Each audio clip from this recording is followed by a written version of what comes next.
पुन्हा नाराज अशी चर्चा सुरू झाली कारण ते देवेंद्र फडणवीसांच्या बैठकीसाठी देखील गेले नाही आणि स्वपक्षाच्या बैठकीसाठी गेले नाही. ज्युपिटरमध्ये काही चेकअपसाठी गेल्याची माहिती. कसं बघता? त्यांचा मुळात पक्ष नाही आहे. स्वपक्ष वगैरे सोडून द्या.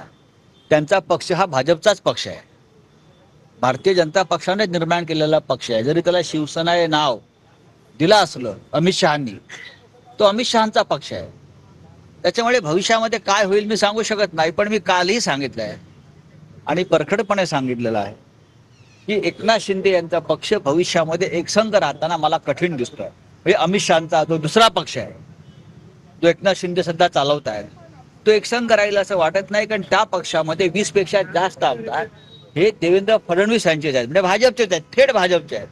अजित पवारांच्या पक्षात सुद्धा किमान 17 ते 18 आमदार हे भाजपने दिलेले आहेत, ते निवडून आलेले आहेत. अशा अनेक ठिकाणी झाले.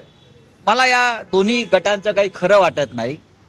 यातले अर्धे लोक भाजपात विलीन होतील आणि उरलेले इकडे तिकडे पळून जातील. दोन्ही शिवसेना एकत्र आल्या तर आनंदच होईल, आनंदराव अडसूळ म्हणतात.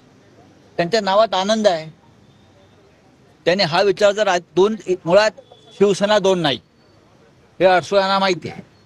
अडसुळांचा जन्म ज्या पक्षात झाला ती शिवसेना, आणि ते ज्या पक्षातून पळून दुसऱ्या पक्षात गेले ती शिवसेना नाही. तो अमित शहांचा पक्ष आहे, हे सगळ्यांना माहिती आहे. आमची शिवसेना जी बाळासाहेब ठाकरे आहे, माननीय उद्धव ठाकरे आहेत, त्यांची शिवसेना खरी. आम्ही आमच्या जागेवर आहोत, ठीक आहे. त्यांच्या नावात आनंद आहे, त्यांनी आनंद साजरा करावा. आमची सुद्धा तेव्हा इच्छा होती की पक्ष तुटू नये.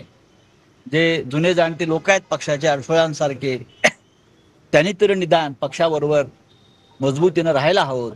दुर्दैवाने ते निघून गेले आमच्यातून. दिल्ली के चुनाव में केजरीवाल की जो पार्टी है, केजरीवाल जी आम आदमी पार्टी, लोगों का रुझान जो है उनके तरफ मुझे दिखता है. अगर काम के आधार पर हम कुछ देखें तो आम आदमी पार्टी फिर एक बार सत्ता पे आएगी.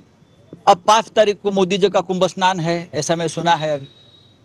पूरे दिन मोदी जी कुंभ में स्नान करते रहेंगे और 5 तारीख को जो वोटिंग का दिन है तो टीवी चैनल पर मोदी का स्नान दिखाएंगे और उसके बाद कुछ वोट यहाँ वहाँ करेंगे.